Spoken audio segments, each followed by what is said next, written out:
নমস্কার বন্ধুরা, welcome to Rini's dream world. আজকে আমি অনেক দিন পর আবার আপনাদের সঙ্গে একটা রান্না শেয়ার করব। আমি বেশ কিছুদিন আগে একটা ব্লগে আমি বলেছিলাম আমি কেন রান্না করি না, রান্না আমি বেশি শেয়ার করি না।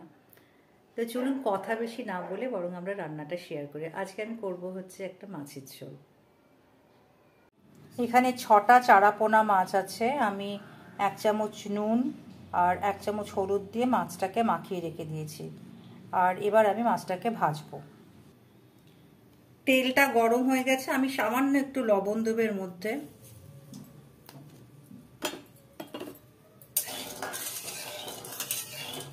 এবারে মাছগুলোকে ছেড়ে দেব।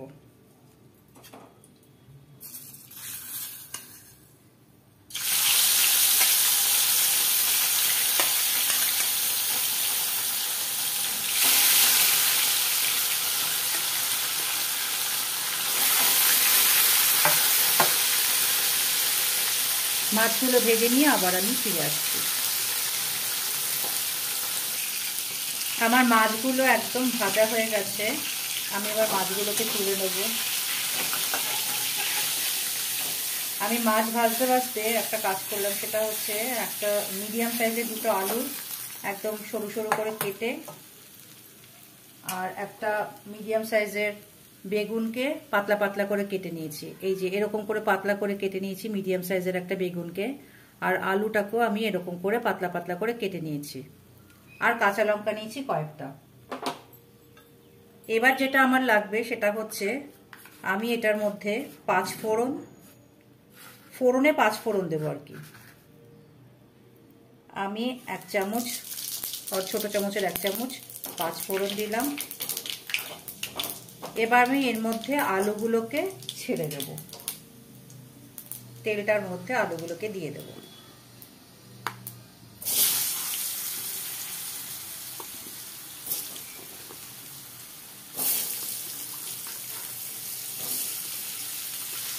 এটা কিন্তু খুব পুষ্টিকর একটা খাবার, কারণ এর মধ্যে কোনো মশলাপাতি কিচ্ছু থাকবে না।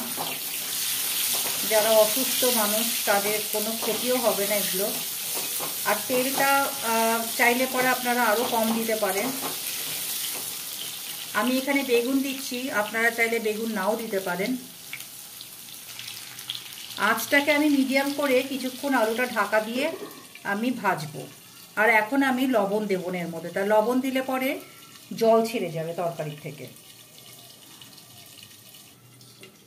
আমি আলুটা কিছুক্ষণ ভেজে নিলাম ঢাকা দিয়ে। এবারে আমি এর মধ্যে বেগুনগুলোকে দিয়ে দেব।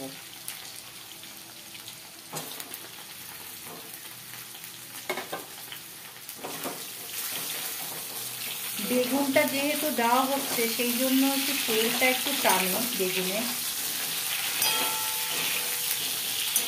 আপনারা চাইলে কম তেল দিতে পারেন। এবার আমি একটু নাড়াচাড়া করে বেগুনটাকে ঢাকা দিয়ে রেখে দেবো। আমি একটু আঁচটাকে একদম সিমে দেবো যাতে বেগুনটা নরম হয়ে যায়। বেগুনটা যাতে তাড়াতাড়ি নরম হয় সেই জন্য আমি একটু সামান্য এখানে লবণ দিয়ে দেবো। আমি আঁচটা একটু বাড়িয়ে দেবো এখন।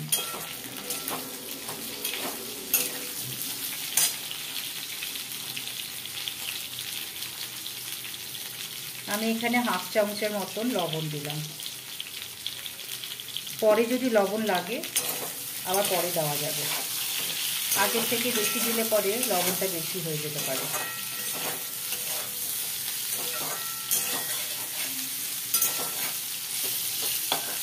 এবার আমি এখানে একটু ফাঁক করে এই তরকারিগুলোর মধ্যে তেলটা যেখানটাতে আছে এর মধ্যে সামান্য একটু আদা দিয়ে দেবো। আমি এখানে টিস্পুনের 1/2 টিস্পুন আদা দিলাম।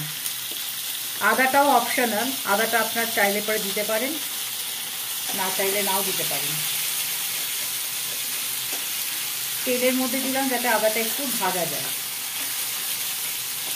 এবার আমি এটাকে আবার নাড়িয়ে চাড়িয়ে এটাকে আমি আবার ঢাকা দিয়ে দেবো। হলুদটা একটু পরে দেব। আমার কিন্তু আঁচটা মিডিয়ামে আছে। এবার কিছুক্ষণের জন্য ঢাকা দিয়ে এটাকে রেখে দেব। বেগুনটা কিন্তু খুব সুন্দর ভাজা হয়ে গেছে, আলুটা বেগুনটা। এবার আমি এর মধ্যে হলুদ দেব, আর কিন্তু মশলা কিচ্ছু নেই এর মধ্যে। আমি এখানে 1 চামচের থেকে সামান্য একটু কম হলুদ দিলাম। এখন ডিপেন্ড করছে আপনারা কতটা কি বানাবেন, সেটার উপর ডিপেন্ড করছে হলুদ, লবণ সবটাই।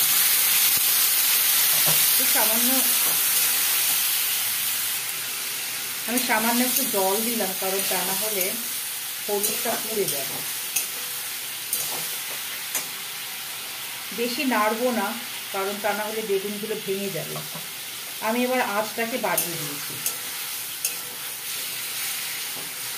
এই রান্নাটার মধ্যে কোনো মশলা নেই, খালি হলুদ আর আদা ছাড়া। এই রান্নাটা প্র্যাকটিক্যালি আমি জানতামই না করতে। আমার এক বান্ধবী আমাকে এই রান্নাটা বলেছিল, তা ওই কিন্তু এত সব বলেনি, এটা আমার ইনোভেশন, যে আদা দেওয়াটা আর বেগুনটা। ও খালি বলেছিল আমাকে আলু দিয়ে করতে। আমি একদিন খেয়েছিলাম বানিয়ে, আর বেশ ভালো লেগেছিল। সেই জন্য মনে হলো যে আপনাদের সাথে এই রান্নাটা শেয়ার করি। আমি এর মধ্যে কয়েকটা লঙ্কা দিয়ে দেবো, কাঁচা লঙ্কা। লঙ্কাটা আপনারা আপনাদের নিজেদের স্বাদ অনুযায়ী দেবেন। আমি একটু আঁচটাকে কমিয়ে দিয়ে কিছুক্ষণের জন্য ঢাকা দিয়ে রাখবো, যাতে আলুটা আর বেগুনটা একদম নরম হয়ে যায়। কিছুক্ষণ পর আমি আবার ফিরে আসলাম। আলুটা একদম নরম হয়ে গেছে। এবার আমি এর মধ্যে জল দিয়ে দেবো। ঝোলটা আপনারা নিজেদের মতন করে দেবেন, কে কতটা ঝোল খেতে ভালোবাসেন। কেউ মাখা মাখাও খেতে পারেন, আবার এটা ঝোল ঝোল করেও খেতে পারেন। আমাদের বাড়িতে একটু ঝোলই চলে, সেই জন্য আমি একটু জল বেশি করেই দিলাম। জলটা ফুটলে পরে আমি এর মধ্যে মাছটা দিয়ে দেবো। ঝোলটা ফুটে গেছে, এবার আমি মাছগুলোকে এর মধ্যে দিয়ে দেব।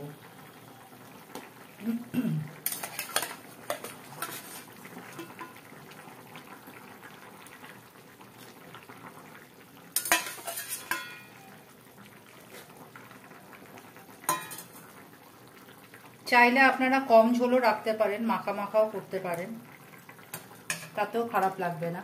আমি একটু ঢেকে রাখবো কয়েক মিনিটের জন্য। আমার কিন্তু রান্নাটা একদম হয়ে গেছে, ঝোলটা একদম গাঢ় হয়ে গেছে। এবার আমি একটু সামান্য ধনেপাতা দেবো।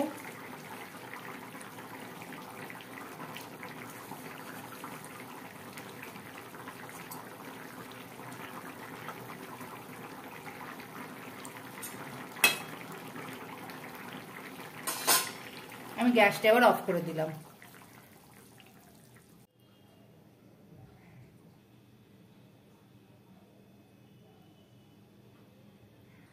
আমার মাছের ঝোলটা এরকম দেখতে হয়েছে। কেমন লাগলো, যারা যারা দেখছেন কেমন লাগলো অবশ্যই কমেন্টসে জানাবেন। আপনাদের কমেন্টস পড়তে আমার ভালো লাগে। আমি অনেক দিন পর আবার আসলাম রান্না নিয়ে। আর কোথা থেকে দেখছেন অবশ্যই জানাবেন, কারণ তাহলে আমি আমার পরের ব্লকে আপনাদেরকে ধন্যবাদ জানাবো। আমার রান্নাটা তো শেষ হয়ে গেল। তো এই মুহূর্তে যারা যারা এই ব্লগটা দেখছেন অবশ্যই কমেন্টসে জানাবেন কেমন লাগলো রান্নাটা। কারণ এই রান্নাটা আমি কোনোদিনও আগে কোনোদিনও করিনি। আগে করেছি, একদিন করেছি। আমার বান্ধবী এই রান্নাটার কথা বলেছিল, যে এরকম চারাপোনা মাছ তুই যদি কখনো কিনিস তাহলে এইভাবে রান্না করিস, খুব ভাল লাগবে।